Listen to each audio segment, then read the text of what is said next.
So ఈరోజు fallopian tubes గురించి very common విషయం గురించి మాట్లాడదాము. సో ఎనటామికల్గా చూసినప్పుడు మనకి గర్భసంచికి అటు ఇటు రెండు సన్నటి దారాలు లాంటి ట్యూబ్స్ ఉంటాయి. వీటిని ఫెలోపియన్ ట్యూబ్స్ అంటాం. సో ఈ ఫెలోపియన్ ట్యూబ్స్ ఒక ఎండ్ వచ్చేసి గర్భసంచికి అతుక్కుని ఉంటుంది, సెకండ్ ఎండ్ పెల్విస్లోకి ఓపెన్ అవుతుంది. అక్కడ ఫింబ్రియల్ ఎండ్ అంటాము, ఆ ఎండ్కి దగ్గరగా ఓవరీస్ ఉంటాయి. సో ఏంటి వీటి ఇంపార్టెన్స్? ప్రెగ్నెన్సీ రావడానికి ఇవి చాలా ఇంపార్టెంట్, వైటల్ అనమాట ఫెలోపియన్ ట్యూబ్స్ నార్మల్గా ఉండటం. సో ఈ ఫెలోపియన్ ట్యూబ్స్ అనేవి జనరల్గా 10 సెంటీమీటర్స్ లెంగ్త్ ఉంటాయి. సో బోత్ ద ఎండ్స్ ఓపెన్గా ఉంటాయి. యూట్రస్లో ఉండే సైడు, తర్వాత మనకి కడుపులో పెల్విస్లోకి ఓపెన్ అయ్యే రెండు కూడా ఓపెన్గా ఉంటాయి. సో ఈ రెండు ఓపెన్గా ఉండటం వల్ల మనకి ఏంటంటే ఎగ్ ట్రాన్స్పోర్ట్ అనేది జరుగుతుంది. ఎవ్రీ మంత్ ఫిమేల్లో ఒక ఎగ్ అనేది డెవలప్ అయ్యి రిలీజ్ అవుతుంది. సో ఈ ఓవరీలో రిలీజ్ అయిన ఎగ్ ట్యూబ్లోకి వెళ్తుంది. సో ఎట్లా వెళ్తుందంటే ట్యూబో ఓవేరియన్ రిలేషన్షిప్ అంటాం. ఈ రెండు కూడా ఒకదాని పక్కన ఒకటి ఫోసా లాగా ఉండి ఈ ఓవరీ పైన ఈ ఫింబ్రియల్ ఎండ్ ఉంటుంది. సో ఇమీడియట్గా ఎప్పుడైతే ఎగ్ రప్చర్ అయ్యి రిలీజ్ అయినది ట్యూబ్లోకి వెళ్తుందన్నమాట. సో దీనికి స్పెషల్గా ఏమీ టెక్నిక్ ఉండదు. Maybe there is a negative pressure, కొంత సక్ చేసినట్టు ట్యూబ్లోకి ఎక్కచ్చు, ఆర్ జస్ట్ రెండు పక్క పక్కన ఉండటం వల్ల కూడా అది ఈ ఎగ్ అనేది ట్యూబ్లోకి ఎంటర్ అవ్వచ్చు. ఇలా ట్యూబ్లోకి ఎంటర్ అయిన ఎగ్ గర్భసంచి వైపు ప్రయాణిస్తుంది. సో ఎలా ప్రయాణిస్తుందంటే ట్యూబ్కి ఒక ఫంక్షన్ ఉంటుంది.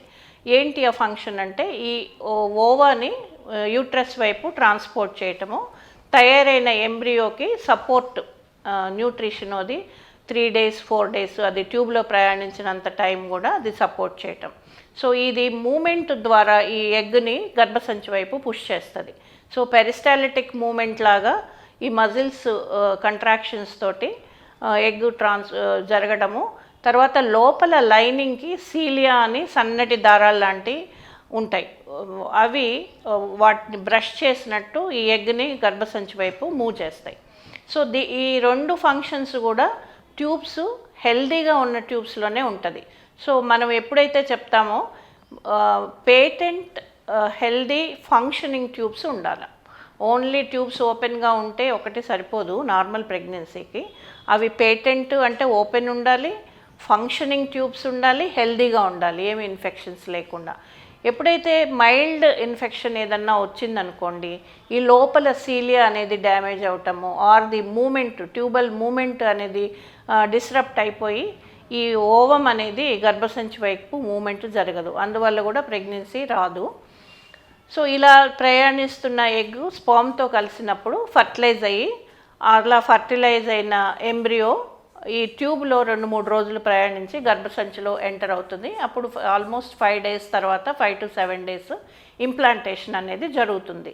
సో ఈ ట్యూబ్లో కనుక ఏదన్నా ఇన్ఫెక్షన్ ఉందనుకోండి, వచ్చిందనుకోండి, మైల్డ్ ఇన్ఫెక్షన్ ఉంటే ట్యూబ్స్ ఓపెన్గా ఉంటాయి, కానీ దానికి పెరిస్టాలిటిక్ మూమెంట్ కానీ సీలియా కానీ డ్యామేజ్ అవుతాయి. అలా కాకుండా హెవీ ఇన్ఫెక్షన్ వచ్చినప్పుడు ట్యూబ్స్ బ్లాక్ అయిపోతాయి. సో ట్యూబ్స్ బ్లాక్ అవటం వల్ల నార్మల్ ప్రెగ్నెన్సీ రావటం అనేది చాలా కష్టము. అలాగే ఈ అన్హెల్దీ ట్యూబ్స్, ఇన్ఫ్లేమ్డ్ ట్యూబ్స్ ఉండటం వల్ల కూడా ప్రెగ్నెన్సీ అనేది రావడం అనేది చాలా కష్టం అన్నమాట. అంటే ఇన్ఫర్టిలిటీ ప్రాబ్లంకి లీడ్ చేస్తుంది. సో ఈ ట్యూబ్స్ ఎందుకు ఇన్ఫెక్షన్ వస్తాయి, ఎక్కడి నుంచి వస్తుంది ఇన్ఫెక్షన్ అన్నట్టయితే మనకి అసెండింగ్ ఇన్ఫెక్షన్ అంటాం. వెజైనా నుంచి ఒక్కొక్కసారి బ్యాక్టీరియా అనేది పైకి వెళ్ళి యూట్రస్ ఎండోమెట్రియంని ప్లస్ ట్యూబ్స్ని కూడా ఎఫెక్ట్ చేస్తాయి. సో ఇవి జనరల్గా ఏంటంటే సెక్షువల్లీ ట్రాన్స్మిటెడ్ డిజీజెస్ వల్ల కూడా ఇది జరుగుతుంది. క్లమీడియా, ట్రైకోమోనాస్, ఇవి సిఫిలిస్, ఇట్లాంటి ప్రాబ్లమ్స్ ఉన్న వాళ్ళల్లో అవి ఇన్ఫెక్షన్ కనుక సర్వైకల్ బ్యారియర్ని క్రాస్ చేసి యూట్రస్లోకి వెళ్ళినట్టయితే ట్యూబ్స్ ఇన్ఫెక్ట్ అవుతాయి. అలాగే త్రూ బ్లడ్ కూడా ఒక్కొక్కసారి ఇన్ఫెక్షను మన యూట్రస్ జెనైటల్ ఆర్గన్స్ ఎఫెక్ట్ చేస్తుంది. మోస్ట్ కామన్ వచ్చేసి ట్యూబర్క్లోసిస్ ఇన్ఫెక్షన్ లంగ్స్లో కానీ ప్రైమరీ ఫోకస్ ఎక్కడున్నా ఒక్కొక్కసారి సెకండరీగా జెనైటల్ ఆర్గన్స్ని కూడా ఎఫెక్ట్ చేస్తుంది. సో ఎండోమెట్రియం డ్యామేజ్ అవ్వచ్చు, అలాగే ట్యూబ్స్ కూడా ట్యూబర్క్లోసిస్ ఇన్ఫెక్షన్ వల్ల డ్యామేజ్ అయ్యే అవకాశాలు ఉంటాయి. సో మోస్ట్లీ రెండు బ్లడ్ ద్వారా అసెండింగ్ ఇన్ఫెక్షన్ ద్వారా ఇన్ఫెక్షన్స్ వచ్చే అవకాశము ఉంది. అట్లా కాకుండా మనకి ట్యూబల్ ప్రాబ్లమ్స్ చూసుకున్నట్టయితే మోస్ట్లీ ఈ ట్యూబల్ ఇన్ఫెక్షన్స్ ట్యూబ్స్ బ్లాక్ అయిన వాళ్ళల్లో ఎక్కువ శాతంగా మనము ఇన్ఫర్టిలిటీ సమస్య చూస్తుంటాం. ఒకటి ఏంటంటే మెయిన్గా ఓవులేషన్ ప్రాబ్లమ్స్ ఉండటం, అంటే ఎగ్ రిలీజింగ్, రెండోది ట్యూబల్ ప్రాబ్లమ్స్, మూడోది వచ్చి మేల్ ప్రాబ్లమ్స్. సో ఇవి మెయిన్గా మనం చూస్తామన్నమాట. సో ఒక్కొక్క జెనెటిక్గా కూడా కొందరిలో ఏంటి ట్యూబ్స్ అబ్నార్మల్గా ఉండే అవకాశం ఉంది. అంటే వాళ్ళల్లో షార్ట్ ట్యూబ్స్ ఉండొచ్చు, కొందరిలో టూ లాంగ్ ట్యూబ్స్ ఉంటాయి. ఒక్కొక్కసారి ట్యూబ్ ఓవేరియన్ రిలేషన్షిప్ ఆల్టర్ అయిపోతుంది. ఎందువల్లంటే ఎండోమెట్రియోసిస్ అనే ప్రాబ్లం ఉన్నప్పుడు కూడా ఈ ట్యూబ్స్ అనేది ఎఫెక్ట్ అవుతాయి. సో ఎండోమెట్రియోసిస్ వల్ల ఎడెషన్స్ ఉంటాయి పెల్విస్లో. ఎడెషన్స్ ఉండటం వల్ల ఈ ట్యూబ్ ఓవరీ మధ్యలో డిస్టెన్స్ పెరిగిపోయి ఈ ట్యూబ్ ఓవేరియన్ రిలేషన్షిప్ అనేది లేకపోవటం వల్ల ఓవులేషన్ జరిగినప్పటికీ కూడా ఎగ్ అనేది ట్యూబ్లోకి ఎక్కే అవకాశం తక్కువగా కనిపిస్తుంది. సో ఇలా ప్రాబ్లమ్స్ వల్ల మనకి ఇన్ఫర్టిలిటీ సమస్యలు వస్తాయి. సో ఎలా టెస్ట్ చేసుకోవాలి, ఫెలోపియన్ ట్యూబ్స్ నార్మల్గా ఉన్నాయా లేవా, ఏదన్నా మనకి ప్రెగ్నెన్సీ ఎందుకు రావట్లేదని చూసినప్పుడు జనరల్గా ట్యూబల్ ఫ్యాక్టర్ అనేది అసెస్మెంట్ చేస్తాం. సో 2-3 మార్గాల్లో మనం చూసుకోవచ్చు. సింపుల్ అవుట్ పేషెంట్ ప్రొసీజర్ వచ్చేసి SIS అంటే సెలైన్ ఇన్ఫ్యూజన్ సోనోగ్రఫీ ద్వారా మనము అల్ట్రాసౌండ్ గైడెడ్ ద్వారా మనము సెలైన్ ఇన్ఫ్యూజ్ చేసి యూట్రస్ ట్యూబ్స్ ఓపెన్గా ఉన్నాయి అనేది చెక్ చేయొచ్చు. అట్లాగే హిస్ట్రోసాల్పింజోగ్రామ్ అనేది ఎక్స్రే లాంటిది. దాంట్లో కూడా మనం డై పుష్ చేసి యూట్రస్ క్యావిటీ ఎట్లా ఉంది, ట్యూబ్స్ ఎట్లా ఉన్నాయి, ఓపెన్ ఉన్నాయా లేదా అనేది చూసుకోవచ్చు. ఈ 2 పద్ధతుల్లో ఏంటంటే మనకి ఓన్లీ ట్యూబ్స్ ఓపెన్ ఉన్నాయా అనేది వరకే తెలుస్తుంది. అంతేగాని అవి హెల్దీగా ఉన్నాయా, నార్మల్గా ఉన్నాయా, ఎలా ఉన్నాయి అనేది దీంట్లో తెలీదు. సో లాప్రోస్కోపీ ద్వారా ఈ డీటెయిల్స్ అన్నీ మనకి తెలుస్తాయి. సో లాప్రోస్కోపీ అనేది గోల్డ్ స్టాండర్డ్ ట్యూబల్ టెస్టింగ్కి వచ్చినప్పుడు.